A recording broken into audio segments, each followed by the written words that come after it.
Hey there, good morning and happy Friday. We made it to the weekend almost. It is August 2nd already. Welcome to Breakfast with Bridgett. I'm Bridgett Ellison. Glad to have you with us. We have an exciting show for you today because I'm talking to a monster truck driver. We have Jamie Sullivan joining us in a few minutes, and she is a driver with Monster Jam, which is in town this weekend at the Kia Center. I'm going for the first time. I'm excited. The kids are excited. And she's also a local. She is from Christmas, Florida. Also found out that she was born near my hometown, too. So we'll talk about driving and what it's like in her rookie year in a few minutes. Just really excited about that interview. But first, the weather is the big story right now as we have that state of emergency, as we're watching the tropical system move closer to us. And Chief Meteorologist Candace Campos has been tracking all the latest changes with this system, which is now Invest 97L and could become the next name storm. And good morning, Candace. I know that everyone is probably just blowing up your phone, email, wanting to know, when's this going to happen? When's that going to happen? I know I have hit you with a bunch of questions this morning myself. I mean, that's the pros of having, a friend who's a meteorologist, right? I know, and I have a brother. So Yeah, it's like, that's true. It's a double whammy, right? yes.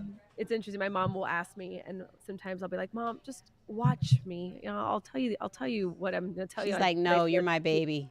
She goes, "I paid for your She's like, university." you came out of my body. Well, Pick up the and I phone. paid for your meteorology schooling, so I get first dibs.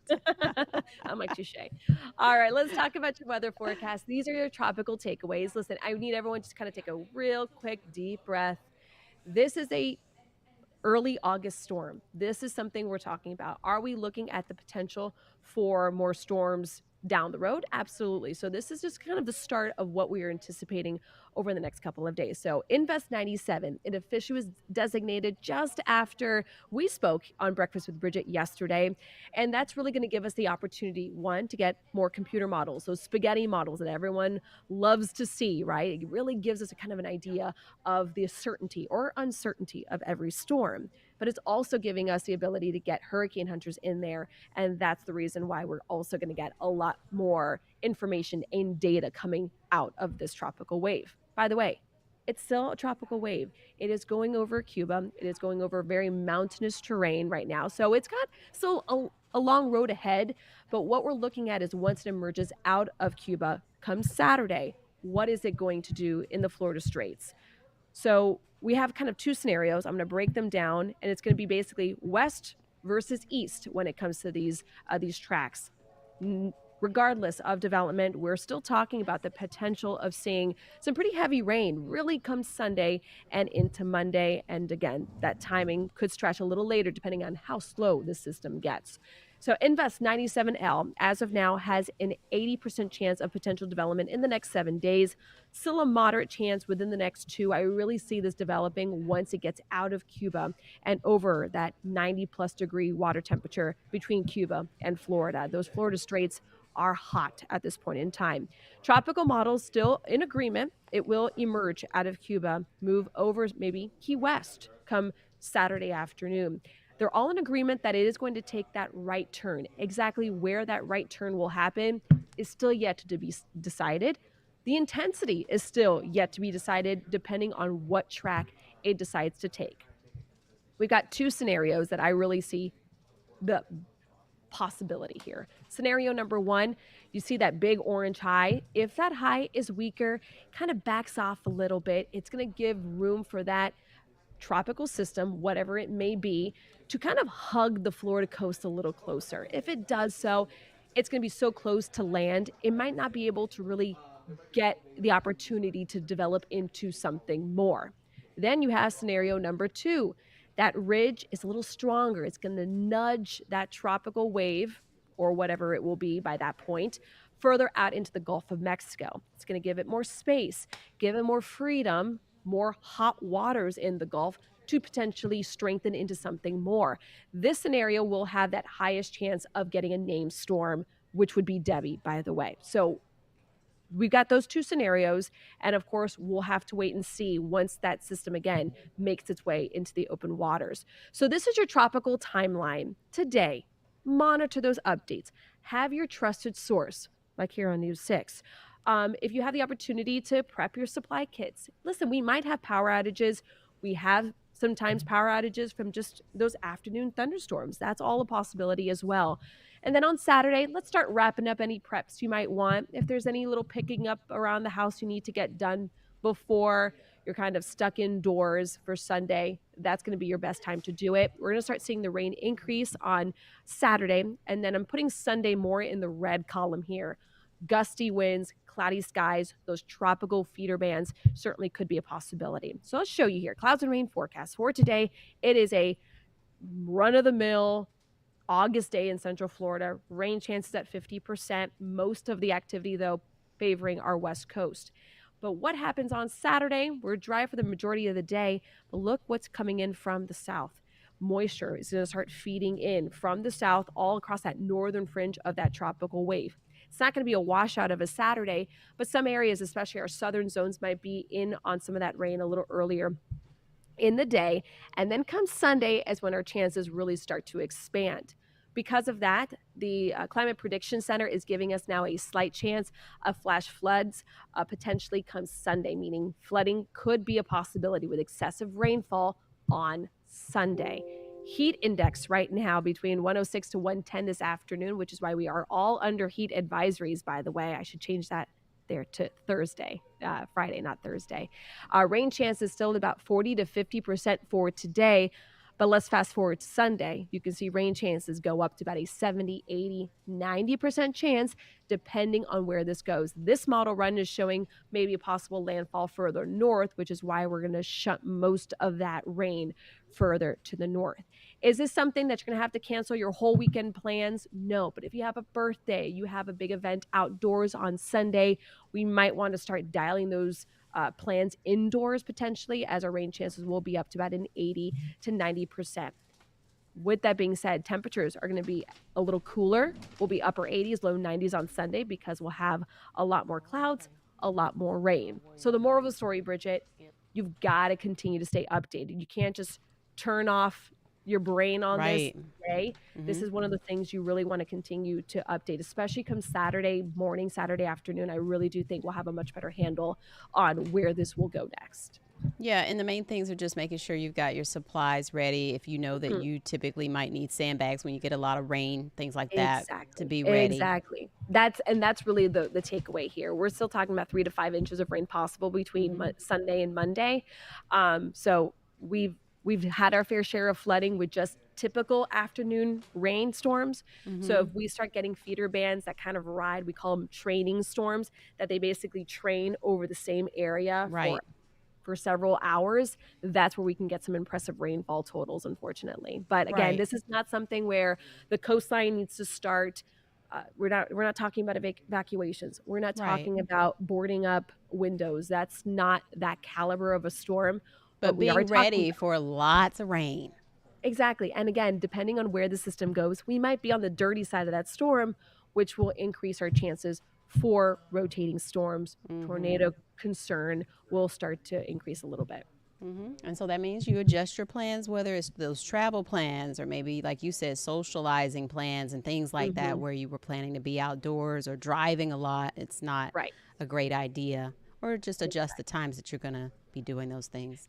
And News 6 will have you covered here on News 6 Plus, of course, on our website and on air as well. So wherever you need to find us, we are there. Social media, all that, all mixed into one. We've Hmm. got you covered. All right. Thank you, Candace, for that You're welcome. latest update. See you soon. Bye. Bye. Want to get a quick check of traffic with Trooper Steve standing by over there as well. Good morning. Good morning. How are you? Good, good. We're excited because we have the Monster Jam driver with us this morning. Yes, and I'm going to hang out and make sure I watch that because when you were like, this is who I'm talking to, I was like, I that's know. pretty awesome. So, and then having Ezzy Castro out there today, and then no one needs to worry because that thing's being held indoors this year. So, Yes. pretty cool stuff. So I know I want to get you to that interview just real quick. We'll do a quick tease today, 10 a.m. clickorlando.com. Trooper Steve on patrol, and because of the imminent weather that we are going to be seeing, we thought here at News 6 it'd be a good time to do a reminder of commuting in these type of storms, driving. I tell you, when I was a road trooper, it would blow my mind that a traffic light would be out and people would just be oblivious to it and just go right through it. So we're going to talk about the do's, the don'ts of driving in the weather, flooded roadways, things like that, and maybe some preparation plans for your vehicle. And like Chief has been talking about all morning, this is not something that we're going to be evacuating people out, but it's something that is going to hit us, and we're going to be, at least it's going to show its presence and get people maybe hopefully paying attention after this, right? So join me today, 10 a.m., and hopefully this headache goes away before the start of that stream. But you came through with some Funyuns this morning, so I appreciate that. You know what? It's fine since we were both eating Funyuns. That way, no one's offended. Right. Look at she's like, nah. So I'll give you a quick check of the roads right now. So earlier we were watching kind of a mess out there, but your drive times this morning across Central Florida look good if you're headed towards the airport. So from maybe our southwestern portions, 417 to 528 to 436, only 10 minutes. And from Claremont, it's about a 40-minute drive. So again, not horrible. Your downtown drive times, east and westbound on I-4, still looking good. No major problems on I-4, but we just need to be careful. Now, earlier this morning, we had a major scene out here along 408 and Hiawassee. That is now clear, and we're looking at those routine drives east and westbound. There was reports of shots fired here. A law enforcement officer called it out, and so that's why we had a pretty mass response. But from what I'm hearing, no one was hurt in that altercation. As we go a little further south this morning, I-4 still looking good, and then those two crashes that you see on the map, you don't even need to worry about them. They're not blocking any travel lanes. So Bridgett, big thing is people need to go into the weekend weather aware, making sure that they stay up to speed with all the updates that are coming out. And then, of course, listen, before I even joined News 6, I had the Pinpoint Weather app. So get that app, download it. I love that thing. So yes. I'll let you handle business. And like we were saying, with all the extra rain, regardless of whatever you call the system, driving in this type of weather is dangerous. So you want to adjust your plans around that, because you have the ponding and the chance for hydroplaning and just all those things that come into play. So, well, in all these construction zones, you just don't know when the last storm that has come through. And then next thing you know, I learned from Candace was that nuisance ponding that takes place, like on an exit or entrance ramp, and that area builds up water. So people just need to be super aware and then stay knowledgeable. You don't need to be glued to your TV, but you need to watch when we're on so you know what's going on. Mm-hmm. And don't be out if you don't have to be. Amen to that. All right. Thanks, Trooper Steve. See ya. So we want to touch base on the Citizens rate hike. We've been talking about Citizens and just the critical nature of the state's largest insurer, supposed to be the insurer of last resort. However, millions of people are affected by this rate hike that they are talking about, which is 14%. Catherine Silver has more about what's happening with Citizens. For Citizens policyholders, it really feels like more of the same. Another year and another proposed double-digit rate hike. And here in Florida, that means about 1 million people will likely be paying more for their home insurance next year. How much more? Citizens wants to raise all personal line policies about 14%. That covers homes, condos, and renters. This is a county-by-county estimate from Citizens. The more than 30,000 homeowners in Orange County with multi-peril policies would go from a current premium of about $2,500 to $2,900. Are these rates final? The answer is not yet. We got to this place because it's up to the Office of Insurance Regulation to make it official. They must approve the increases or ask Citizens Insurance to make changes before they go into effect next year. Thursday, the CEO addressed the OIR in Tallahassee. Nobody wants to face a rate increase, but we believe it's critical. We watched this virtually so we could give you some real perspective.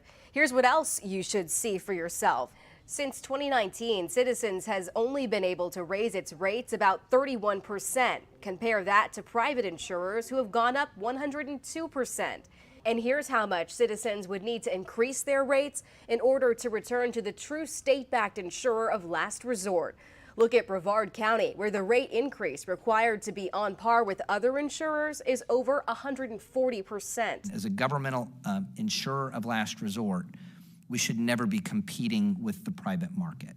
And that's sort of the situation we're in right now. Which is why state leaders want to shrink Citizens, even if that means their customers pay more. They need to be at a level where they don't have too much risk exposure. Mark Friedlander works for the Insurance Information Institute. He's based in Northeast Florida. It's really bad for everybody in Florida because what that does is it increases the entire risk exposure pool for Citizens.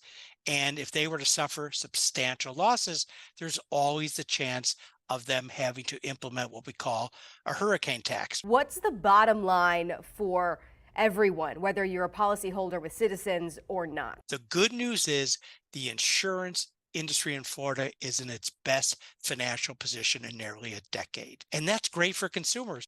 So while it is likely another proposed rate hike for Citizens, here's what has changed within the last year. The insurance industry has started to stabilize. Citizens CEO credits some of the reforms passed by state lawmakers. In Orlando, I'm Catherine Silver, getting results, News 6. We're going to take a quick break. We'll be right back with J.B. Sullivan from Monster Jam. Welcome back to Breakfast with Bridgett. We're excited because Monster Jam is in town this weekend at the Kia Center. And this morning, I have a driver with me, Jamie Sullivan. She's the driver of Monster Mutt Dalmatian, and she hails from Christmas, Florida. And Jamie, we're so happy to have you with us this morning. Thanks for taking a few minutes to stop in. Thank you guys for having me. I'm super excited, especially being so close to where I kind of grew up. Yeah, I mean, and it's a small world because you and I got to chat when you dialed in, and we were born in counties right next to each other in South Carolina, so it is such a small world. Oh yeah, for sure. I mean, right now I actually live not even an hour from where I was born too, so super incredible to actually be able to kind of go back and forth with different places that I've lived here with Monster Jam. I know, and really just racing and, you know, being behind the wheel, that's like something you've been doing since you were tot. Oh yeah, I grew up racing cars since I was 9 years old. So I actually did go-karts at 9 and moved up to stock cars at 11 years old. My dad grew up racing himself, and he kind of got me into it very young. And I just knew it was something I wanted to kind of make a dream out of. I watched Monster Jam as a kid when I was about 5 years old, and it was just something I just took off and ran with. I went to the University of Northwestern Ohio, up in Lima, Ohio, for automotive and high performance motorsports. So I got to learn how to work on race cars and monster trucks and get that knowledge so that when I'm driving, I can actually refer back to these UNOH technicians in the back so they can go ahead and fix this truck and get it ready for the next competition. But I actually got to drive a stock car out here at Orlando Speed World too. So really close to home, and got some family coming out this weekend, so super pumped for that. And we're excited. I'm going to bring my two kiddos out in the morning to the first show, and tickets are still available for these shows. So how many are there total in shows this weekend? Yeah, so we actually have 3 shows this weekend, 3 events. We've got 4 competitions that make up these events as well. But no, we have 2 pit parties, one on Saturday and then one on Sunday. So you get your chance to actually come on the floor and meet us drivers, see the trucks up close and personal and how big they really are, because they're 12 foot tall and 12 foot wide, and they weigh 12,000 pounds. So wow. Really incredible to see those up close and personal as well. But we have a show at 1 o'clock on Saturday, at 7 o'clock on Saturday, and then we have one at 1 o'clock on Sunday as well. Now, I got the headphones just to muffle the sound a little bit for them. Is that something you recommend for people if they're coming out for the first time and not used to the noise? Because I would imagine it's a little bit noisier because you're in the Kia Center instead of like in the stadium. Oh yeah, for sure. These little arenas get pretty loud sometimes. These trucks, I mean, they got 1,500 horsepower, so you gotta expect them to get pretty loud out there. So definitely gonna wanna buy some earmuffs. We do sell them at the venue, so definitely go check it out, and it's gonna be a great time. And you talked about how, you know, this is like you living a dream, and I would imagine it's like being inside of a kid's fantasy, like because my kid has these trucks. He has the miniature versions of these trucks, but What is it like to have that much power, behind the steering wheel and be out here doing these stunts?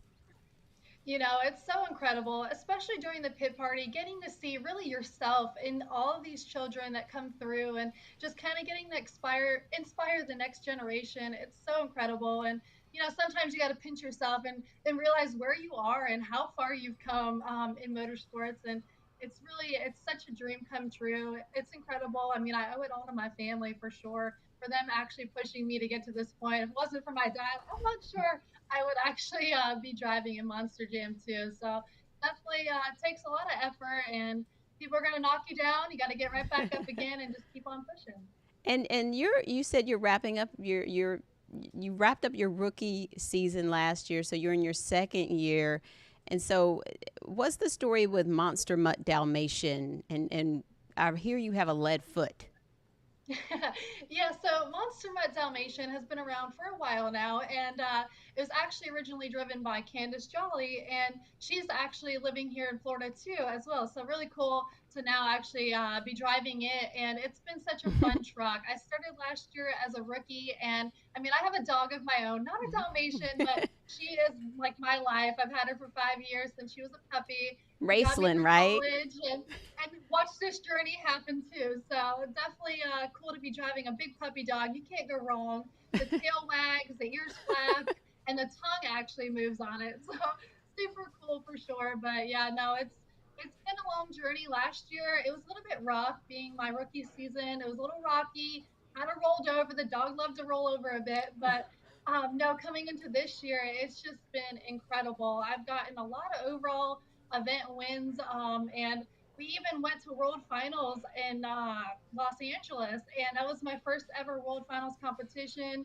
We went 3 rounds in racing, which was like a new style body, and then in freestyle we ended up placing fourth. So we were one spot shy of the podium, but it was still super cool opportunity. Very nice. And what is it like to be part of a legacy of lady drivers with Monster Jam?